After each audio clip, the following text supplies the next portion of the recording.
A soldier's job isn't finished after an 8-hour day or a 40-hour week. A soldier is always a soldier, even while they sleep. A soldier serves their country first, and their life is left behind. A soldier has to sacrifice what comes first in a civilian's mind. A soldier is the reason our land is home of the free. A soldier is the one that is brave, protecting you and me. We will never forget.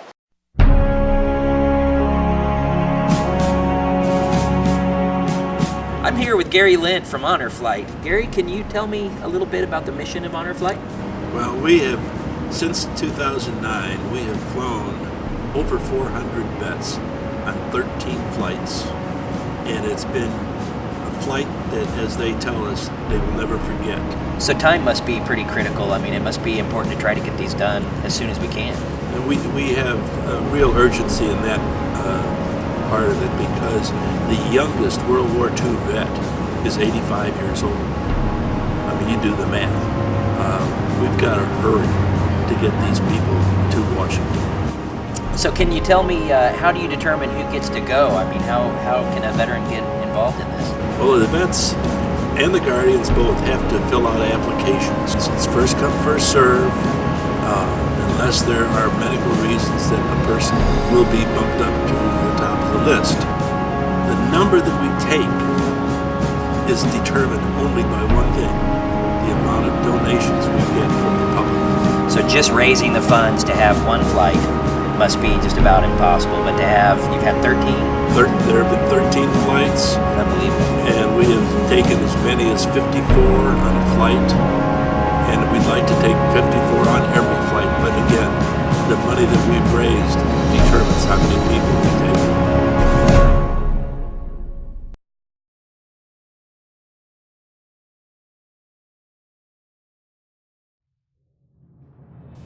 Only days before departure, we met up with some of these humble veterans to find out what Honor Flight meant to them. Well, it means an experience that I think that I will remember for quite a while.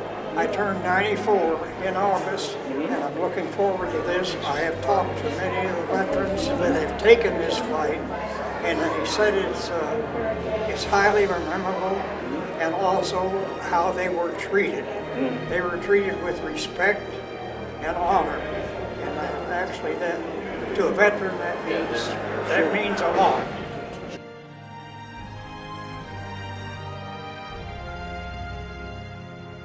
Tech Sergeant Bert Madison in 453rd Bomb Group, the 8th Air Force, 2nd Air Division, and I flew 30 missions in a B-24.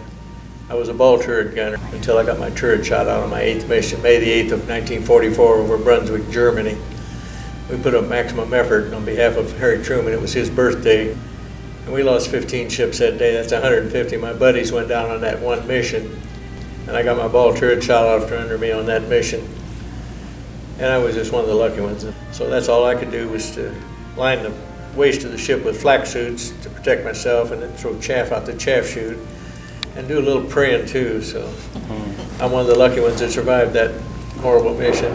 But most of all, I'm very grateful for the privilege of taking this trip, and more so with my daughter now, after she surprised me with this great surprise a few hours ago that she's going with me.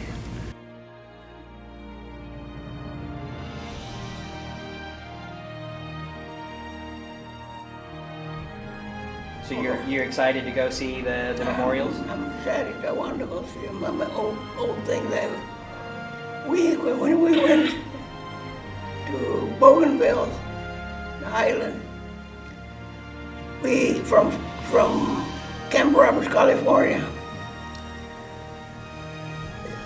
We had that 75 millimeter that the whole platoon could carry pieces and put it together, and we could put it together on the mountains. And we got there and they changed it. They changed us into mechanized artillery. So that's where we was at, Bougainville. I just want to see them cannons with over there carrying them piece by piece on the mountain. It's an early flight for these veterans. They arrive in D.C. to find a crowd of hundreds has gathered to give them a hero's welcome. It feels as though we've been transported right back to 1945 as one man, a veteran himself, stops Jack, the veteran I was escorting, and excitedly shakes his hand explaining, "I'm really proud of you guys. You really kicked ass over there." Quite a greeting we got at the airport, I'll tell you that. With their energy renewed from a homecoming more than 65 years in the making, the veterans embark on the next leg of their journey. Their destination, the World War II Memorial. The memorial is quite literally their memorial, dedicated to their service and sacrifice and to that of all Americans. Faded memories of comrades, of friends, and of service are brought to mind. New friendships are formed, and gratitude is received. With profound gratitude, I thank, respect, and pay tribute to your courage, integrity, and honorable service. Sincerely yours. Great. A grateful you, American. Thank you. Appreciate your service. Sir. Okay, Keep thank that. you very much. You're very welcome. Pressing on, the veterans visit Arlington National Cemetery to lay a wreath in honor of those that went before. And as the 24 notes of taps lingers in the air, we are reminded of their service, valor, and sacrifice, and of the 21 veterans who passed away as they humbly waited for their honor flight trip.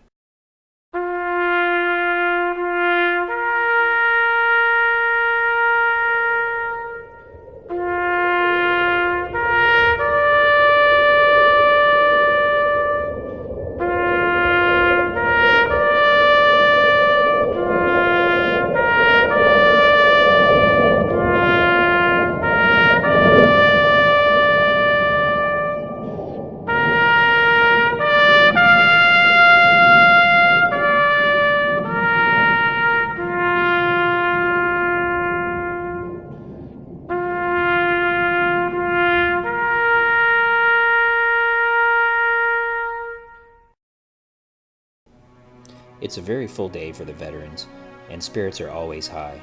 And while some moments are somber, Okinawa, I helped bury 2 guys at sea.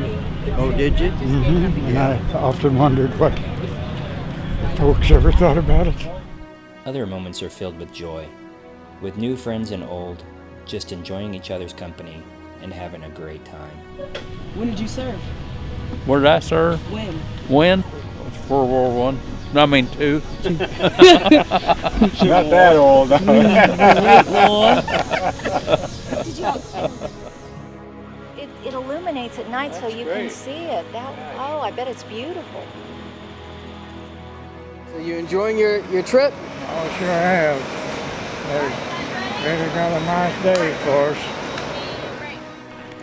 Boy, I just can't believe how they would make that on the ground and get that up there in one piece. But that is something. That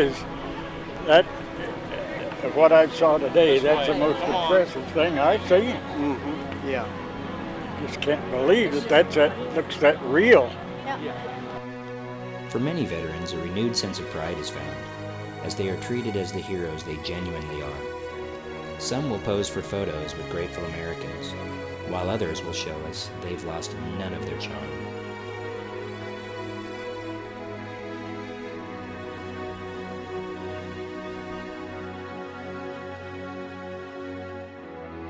It's been fun, yes, and I have enjoyed it. Having a good time today?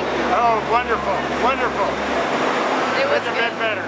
You gonna come back next year? I sure will. I'll come back in 6 months and get back.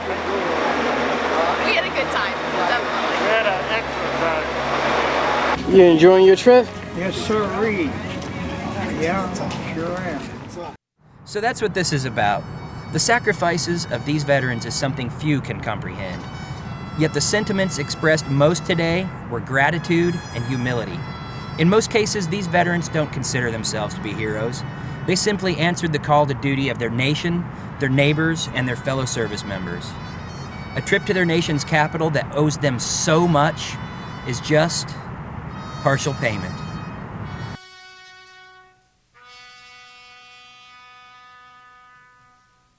So not only proud but very grateful for this privilege.